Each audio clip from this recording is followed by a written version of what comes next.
Hello YouTube, it's Ryan here with Hobbies and Man once again, and today we're going to be doing a light novel review. Today we're going to be looking at The Fruit of Evolution Volume 1 by Miku, illustrated by Umiko or U35, and published by Hanashi Media, which is a new light novel company that has just recently started publishing titles. They also publish titles in Spanish for Latin America, so if you're interested in reading stuff from them, they're about to release Fruit of Evolution in Spanish in the coming days here. So be aware of that. It's very interesting, and they did a really good job. So definitely go give them a follow on social media. So the demographic of the adaptation of this is seinen. So we can say that the light novel is also seinen. The genres here are isekai, survival, and there's definitely a very strong game-lit element. So we can call this a lit RPG type story because the main character gets isekai, he gets a leveling system, and it's very important that he checks his levels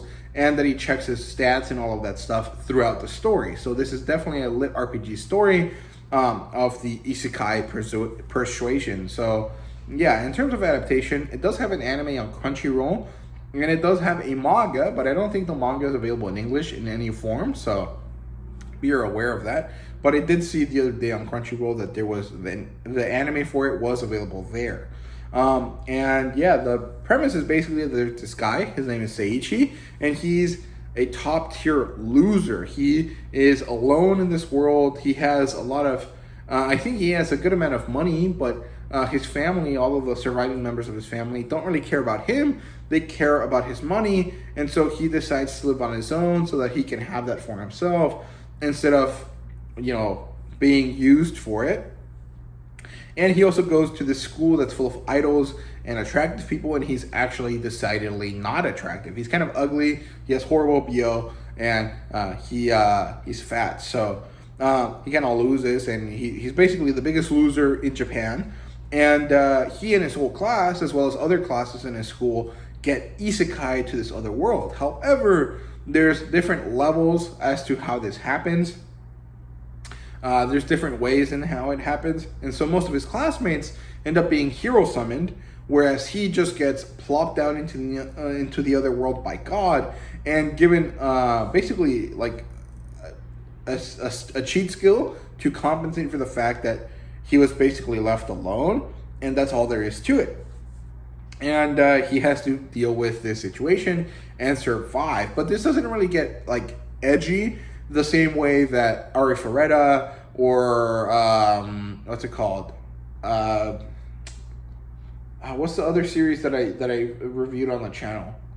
I don't know, the one with the elf chick, but it's basically not that type of story. It's not about like a loser turned powerful becomes edgy and then tries to murder all of his classmates. It's more on the like the loser sucks and his survival in this other isekai world sucks, but he makes it work the best he can. And I think that's a little bit more interesting because it's just less common. So good for him, or good for Miku for writing this story.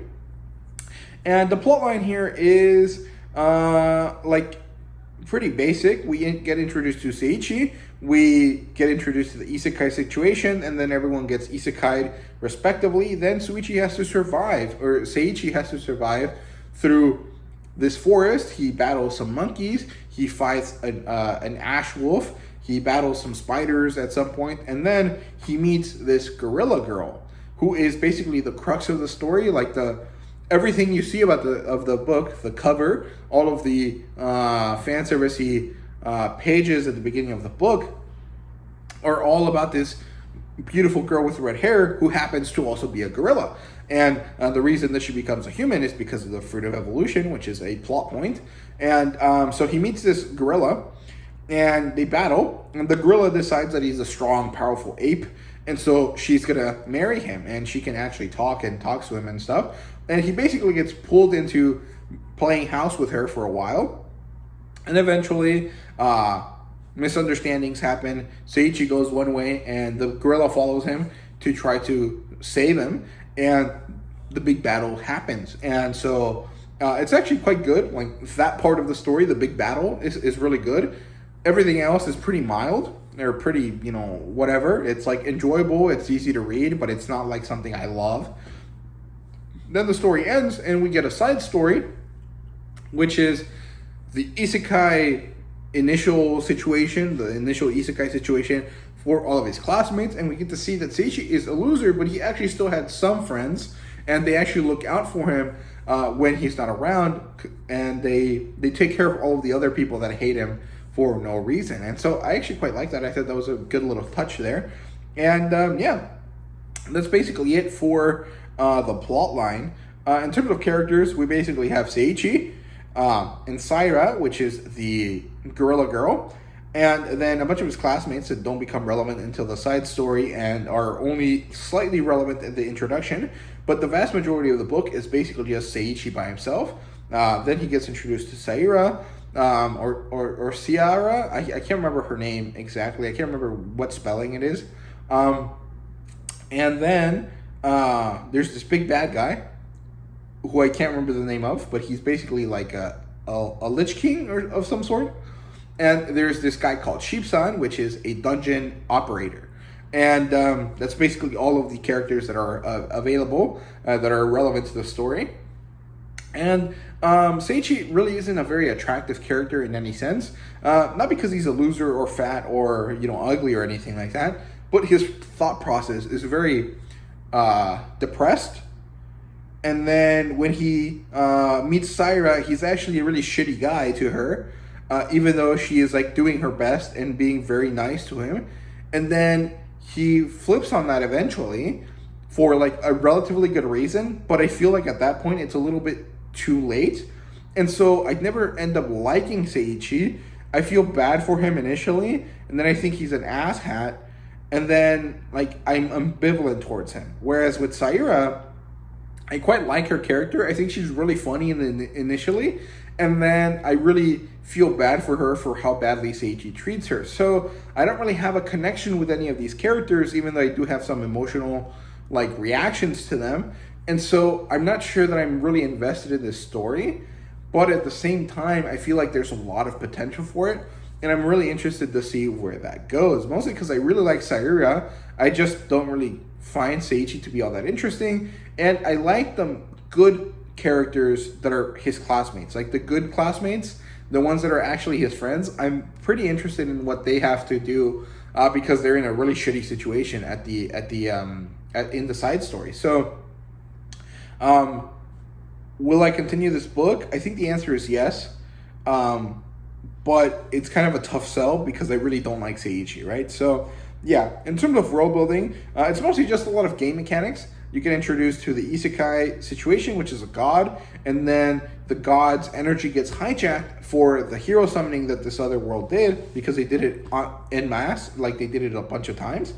And then we mostly just get introduced to a bunch of game mechanics, and we learn a little bit about the different creatures. Like we get to learn that these red-haired monkeys are called clever monkeys, and that Saira is a special type of gorilla. I don't remember if they tell us what type of gorilla she is, but she's basically like an evolved form of the clever monkeys as far as I understand it. She teaches herself how to read and stuff. We also learn that there's a lot of different mechanics for the dungeon system, which is interesting. I quite like that, but it's not like super important or anything. And yeah, mostly it's just cool creatures and very broken mechanics for the game. So yeah, not too much, but not enough. Like there's definitely like something to sink your teeth into as a fan of game lit RPG type stories. So it's good all overall. In terms of art, I like the color pages. I don't really like the images inside the book, like the illustrations for the light novel. I feel like they don't fit the tone of the book. The book is not necessarily serious, but it's a lot more straightforward and direct. And the images are a little too cutesy in my opinion. And so there's kind of a clash, right? Usually the clash is that the images are significantly raunchier than the actual book content. In this case, it's actually that they're significantly cuter than the book content, and I'm not sure that I like it. Like there's nothing objectively wrong with the illustrations. I just think that they don't fit the tone and style of the novel, if that makes sense. So, take that how you will. It's good, it's well done, but it's just not the vibe that I get from the novel. So it is what it is. In terms of fan service, there's a little bit of fan service almost nearly at the end of the book, and of course there's a little bit of fan service in the images, which the images are just referring or based on what happens at the end of the book. So all of the fan service is tied to one scene, and it is what it is. It's not very great, it's not horrible, it's just, you know, there. And I think it's pretty standard for light novels. It's actually pretty light on in fan service for like an isekai light novel. So yeah, overall it's fine. There's nothing bad with it. There's nothing great about it. It's just kind of what it is. It's very, you know, middle of the road. And in terms of a rating, it's a 4 out of 5. I enjoyed it, but it's not amazing. And like I said, my investment is for a few side characters and only just barely. I don't really love the main character. Now, it is what it is. So I'll probably follow up with the next volume, if for nothing else than just to support Hanashi Media. But I'm not exactly sure, you know, how to do this. I might be able to get another review copy. I might not. I'm not too sure. But this was a review copy, so you know, I'm giving my complete honest thoughts about it. It's just I reached out to them and they gave it to me. So yeah, that's all I have to say about this book. I hope you guys enjoyed the video. If you did, please leave a like, subscribe, and comment down below. Let me know what you thought. And thank you guys very much for watching. See you guys later.